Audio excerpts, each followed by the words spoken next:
Life has its high points and its low points, but you knew that already. The question is, how do we deal with the low points? And what are they for anyway? Well, low points and issues and disasters are all opportunity. They're an opportunity to discover what we value, how we handle the circumstances, and ultimately who we are.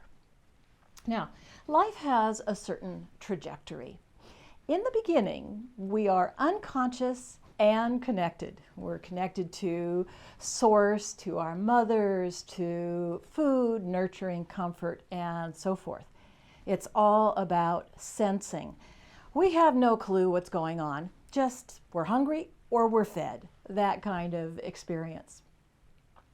Then we move into a period of being disconnected from mother and family and into a stage of adventuring. This has to do with education and discovering relationships, choosing our friends, making new families, creating jobs. Now we're all about doing. After that, we begin to connect the dots, so to speak. So we're getting some connection again. And what's happening is we're accumulating. We're accumulating status, we're accumulating information, we're accumulating stuff, lots and lots of stuff, and baggage too. And then this leads to questioning. Oh, good grief. What is this all about? In this trajectory, we've gone from a state of complete unconsciousness and dependency on a parent to a state of pretty much still being unconscious, but thinking that we're independent. But we are heavy and we are burdened with all of the stuff that we're trying to do or to hold or to have. So the turning point is that time in which we can lighten up. It's called enlightenment.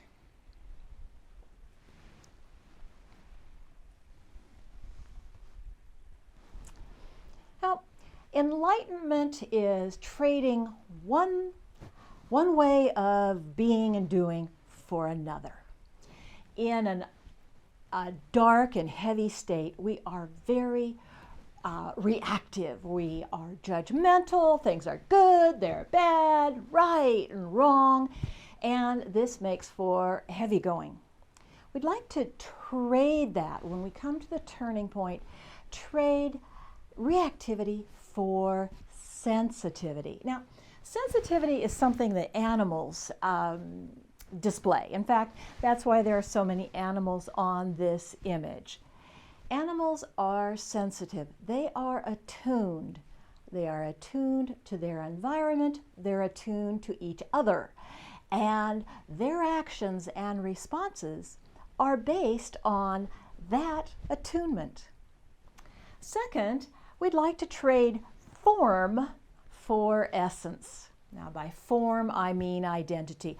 I am a teacher. I am a politician. I am a mother. I am a father.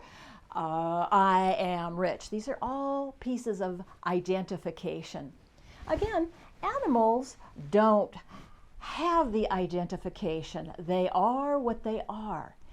In essence, that's what they are. They are essence, and they are dedicating their life simply to existence rather than what they have or don't have, identity. Another trade-off is that the need to control. The need to control is very burdensome. I'll do it myself, or it has to be done my way, are all pieces of this control issue.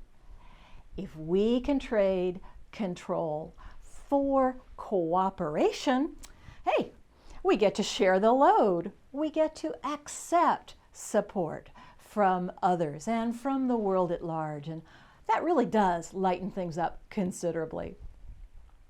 And then there's burden. Oh, we all carry some burden. It often comes in the words, I should be better, or I could do that, or I would if I weren't so whatever.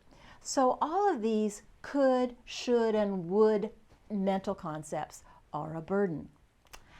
We'd like to trade that for freedom. And that freedom is all about living for today. Not what I should be doing, could be doing, or would be doing if I were 10 years younger or $1,000 richer, but here's today. How can I live it in the most wonderful way possible? This is what Turning Point is all about. It is trading in all those things that we identify with the ego and form and burden, trading that all in for really coming from essence and living our life with delight. Turning Point is about discovering the true self. I have an interesting activity to share with you, so get your pen and paper ready or your computer and have it on hand for what we're going to explore next. A turning point often ends up with releasing something major. In fact, you may feel like your whole life has changed and you emerge a new person. In honor of the turning point, the activity that I'm going to suggest is to write your epitaph. Now, what would you like to be remembered for? Would you like to be remembered for your bank account? For all the things that you have bought and that you own? For all the things that you have learned or built or accomplished? Or would you like to be remembered for what's memorable about you? I'd like to inspire you with my favorite story. Zusa was a wise elder in a tribe. And Zusa knew that at the end of one's life, you would go to the Great Gateway and you would be asked a very important question. Well, Zusa liked to be prepared, so off Zusa went to find out what the question was. Upon returning, the tribe's people were most anxious to hear what this question would be. But Zusa was just distraught. If only they had asked me all of what I've learned in this lifetime, Zusa moaned. I've learned so much. Oh dear, the tribe thought. What? Zusa, what did they ask?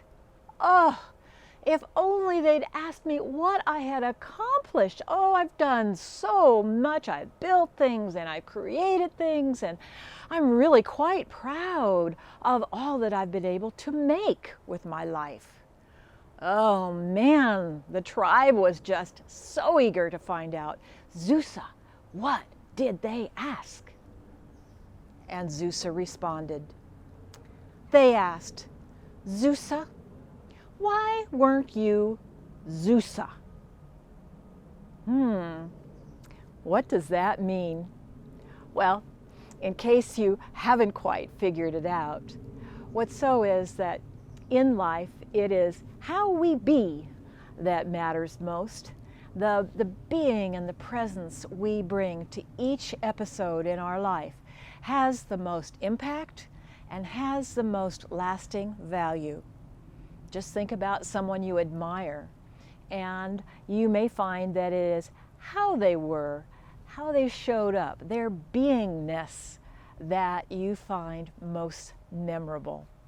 So, have fun writing your epitaph, and may it include the wonderful qualities in you that set you apart and have everybody remembering you as the being that you are.